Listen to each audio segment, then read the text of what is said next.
Middle ઈસ્ટમાં યુદ્ધની વચ્ચે crude ઓઇલની કિંમત $126 પ્રતિ બેરલની પાર થઈ ગઈ છે. તાજેતરના આંકડા મુજબ બ્રન્ટ ક્રૂડની કિંમત લગભગ $126.31 પ્રતિ બેરલ સુધી પહોંચી ગઈ છે, જે માર્ચ 2022 પછીનું સૌથી ઊંચું સ્તર છે. હાલમાં તે $125 પ્રતિ બેરલની આસપાસ ટ્રેન્ડ કરી રહ્યું છે. બીબીસી મુજબ અમેરિકાના રાષ્ટ્રપતિ ડોનાલ્ડ ટ્રમ્પને આજે ઈરાન વિરુદ્ધ હુમલા સાથે જોડાયેલી બ્રીફિંગ આપવામાં આવશે. સેન્ટકોમે ઈરાન વિરુદ્ધ નાના પરંતુ અત્યંત શક્તિશાળી હુમલાનું આયોજન તૈયાર કર્યું છે. તેનો હેતુ યુદ્ધને લાંબુ ખેંચવાનો નથી, પરંતુ ઈરાન પર દબાણ લાવવાનો છે, જેથી તે વાતચીતમાં નમતું જોખે. આ સમાચાર બહાર આવ્યા બાદ જ ઓઇલની કિંમતોમાં વધારો થયો છે. બીજી તરફ ઓઇલની કિંમતો વધવા બાબતે ઈરાની સંસદના અધ્યક્ષ મોહમ્મદ બાઘેર ગાલિબાફે કટાક્ષ કરતા કહ્યું કે આગામી પડાવ $140 થવા જઈ રહ્યો છે. તેમણે કહ્યું કે ટ્રમ્પને તેમના લોકો નકામી સલાહ આપી રહ્યા છે. સુરતના વરાછા વિસ્તારમાં એલએચ રોડ સ્થિત એસબીઆઈ બેંકની વરાછા બ્રાન્ચમાં 27 એપ્રિલે સોમવારે ભરબપોરે થયેલી રોકડ 50 લાખની લૂંટ પ્રકરણમાં ચોંકાવનારી માહિતી સામે આવી હતી. આ બેંકમાં લગાવેલ બર્ગલર એલાર્મ સિસ્ટમ કઈ રીતે વાગે તેનાથી બેંક સર્વિસ મેનેજર સહિતનો સ્ટાફ અજાણ હોવાનું બહાર આવ્યું હતું.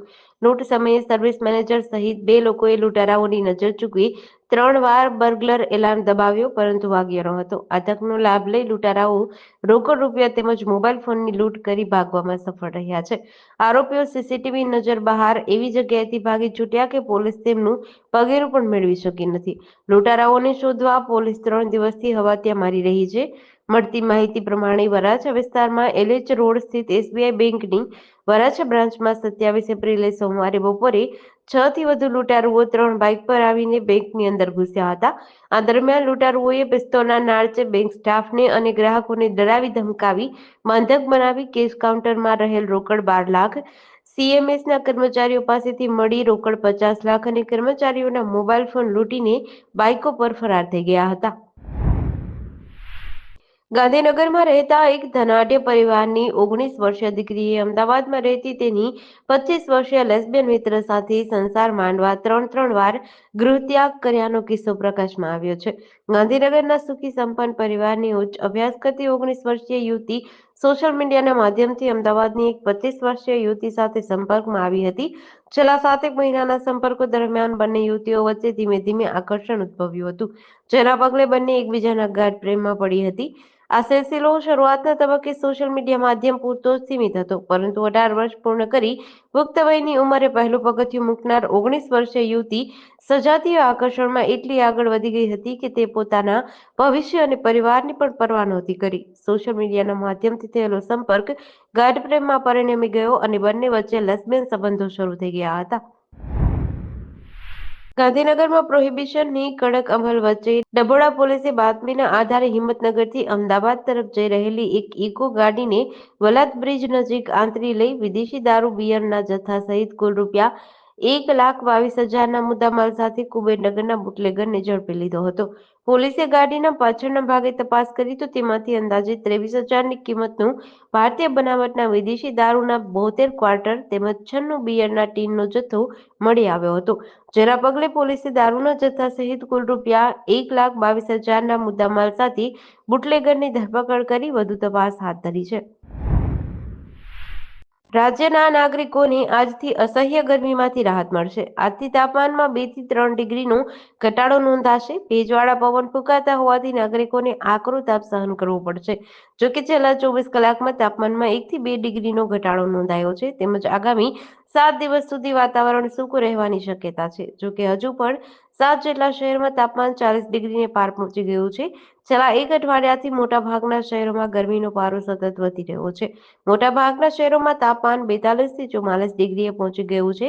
અમદાવાદમાં તાપમાન 44 ડિગ્રીને પાર પહોંચતા લોકો ત્રાહિમામ પોકારી ઉઠ્યા છે, જેથી બપોરના સમયે રસ્તાઓ સુમસામ થઈ જતા હતા. જોકે હવે વાતાવરણની પેટર્નમાં ફેરફાર થતા રાજ્યના તાપમાનમાં ઘટાડો થવાની આગાહી કરવામાં આવી છે. વડોદરાની સયાજી હોસ્પિટલમાં 29 એપ્રિલે પોસ્ટમોર્ટમ રૂમમાં ડોક્ટર પર થયેલા હુમલાના વિરોધમાં રેસિડેન્ટ તબીબોએ આજે અચોક્કસ મુદતની હડતાલ કરી છે. હડતાલને કારણે હોસ્પિટલની નિયમિત સારવાર સેવાઓ પર અસર પડી છે. મધ્યસ્થી કરવા કલેક્ટર અને જોઈન્ટ સીપી દોડી આવ્યા છે, જ્યારે ઇમરજન્સી સેવાઓ અને ઓપીટી દર્દીઓ માટે ચાલુ રાખ્યું છે. ગઈકાલની ઘટના બાદ પીએમ કામગીરી બંધ થતા મૃતદેહોને ગોત્રી હોસ્પિટલે ખસેડવામાં આવ્યા છે. ગતરોજ 7 મૃતદેહોને પીએમ માટે ગોત્રી હોસ્પિટલે મોકલ્યા હતા. રેસિડેન્ટ તબીબોની ગેરહાજરીના કારણે દર્દીઓની સારવાર વ્યવસ્થામાં મુશ્કેલી પડી રહી છે.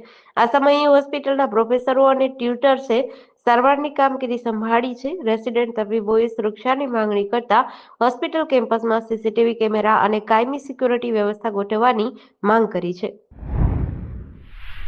પંચમહાલ જિલ્લાના ગોધરા તાલુકાના પોપટપુરા કાંકરી ખાણ ગામેથી એક અત્યંત દુઃખદ સમાચાર મળ્યા છે. અહીં એક રેતીના પ્લાન્ટમાં મજૂરી કામ કરતા શ્રમિક પરિવારના 2 વર્ષના માસૂમ બાળકનું ટ્રેક્ટર નીચે દબાઈ જવાથી મોત થયું છે.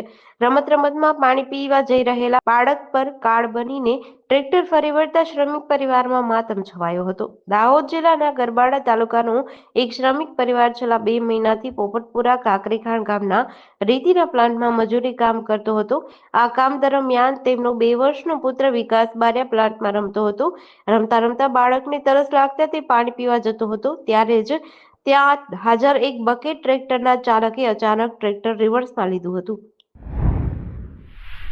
જામનગરમાં ચૂંટણી સંબંધિત જૂના બંદૂકને કારણે એક વેપારી અને તેના ભાઈ પર હુમલો થયો છે. આ મામલે એક શખ્સ વિરુદ્ધ સિટી એ ડિવિઝન પોલીસમાં ફરિયાદ નોંધાઈ છે.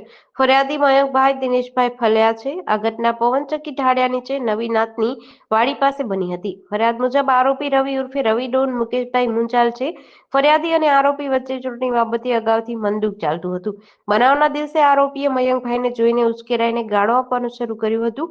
જ્યારે મયંકભાઈના ભાઈ કેતનભાઈ વચ્ચે પડ્યા ત્યારે આરોપીએ તેમની સાથે ઝપાઝપી કરી હતી અને બંને ભાઈઓને જાનથી મારી નાખવાની ધમકી આપી હતી. આ ઘટના અંગે સિટી એ ડિવિઝન પોલીસ સ્ટેશનમાં બીએનએસ કલમ 352 અને 351(3) હેઠળ ગુનો નોંધવામાં આવ્યો છે. પોરબંદરના ઉદ્યોગનગર પોલીસે ગુનાના કામે લાંબા સમયથી ફરાર આરોપીને ઝડપી પાડ્યો છે. ભારતીય ન્યાય સંહિતા હેઠળ નોંધાયેલા ગુનામાં સંડોવાયેલા આદિત્યાણાના એક શખ્સની અટકાયત કરી કાર્યવાહી હાથ ધરી છે. ઉદ્યોગનગર પોલીસ સ્ટેશનમાં ગુનો નોંધાયો હતો. આ કેસમાં નવાપરા આદિત્યાણા તાલુકો રાણાવાવનો રહેવાસી કિશોર સાંજણ ગુરગુટિયા નામનો આરોપી ફરાર હતો. પોલીસે તેની શોધખોળ કરી હતી અને ચોક્કસ બાતમીના આધારે ઉદ્યોગનગર પોલીસે આજે આરોપી કિશોર સાંજણ ગુરગુટિયાને ઝડપી પાડ્યો હતો. ધરપકડ બાદ પોલીસે ઘટના સ્થળે તપાસના ભાગરૂપે કાયદેસરનું રિકન્સ્ટ્રક્શન પંચનામું કરવાની કાર્યવાહી હાથ ધરી હતી. પશ્ચિમ રેલવે દ્વારા ઉનાળાની સિઝન અને મુસાફરોની વધતી ભીડને ધ્યાનમાં રાખી રાજકોટથી કોલકાતા વચ્ચે એક વન વે સ્પેશિયલ ટ્રેન ચલાવવાનો નિર્ણય લીધો છે. રાજકોટ ડિવિઝનના સિનિયર ડીસીએમ સુનિલ કુમાર મીના દ્વારા મળેલ માહિતી અનુસાર આ ટ્રેન વિશેષ ભાડા સાથે માત્ર એક જ ટ્રીપ માટે દોડાવાશે. આ સુવિધાનો લાભ ખાસ કરીને લાંબા અંતરની મુસાફરી કરતા લોકો અને પૂર્વ ભારત તરફ જતા શ્રમિકો તેમજ પ્રવાસીઓને મળશે. આ ટ્રેન સ્લીપર અને જનરલ ક્લાસના કોચ ધરાવતી હશે, જેથી મધ્યમ વર્ગના મુસાફરોને આર્થિક રીતે પોસાય તેવી મુસાફરીનો લાભ મળશે. પ્રાપ્ત વિગત મુજબ train number 09501 Rajkot Kolkata one way special train તારીખ 30 એપ્રિલ 2026 ગુરુવારના રોજ રાજકોટ રેલવે સ્ટેશનથી સાંજે 5 કલાકે પોતાની મુસાફરી શરૂ કરશે. આ ટ્રેન લાંબો રૂટ કવર કરીને ત્રીજા દિવસે સાંજે 5:10 કોલકાતા પહોંચશે.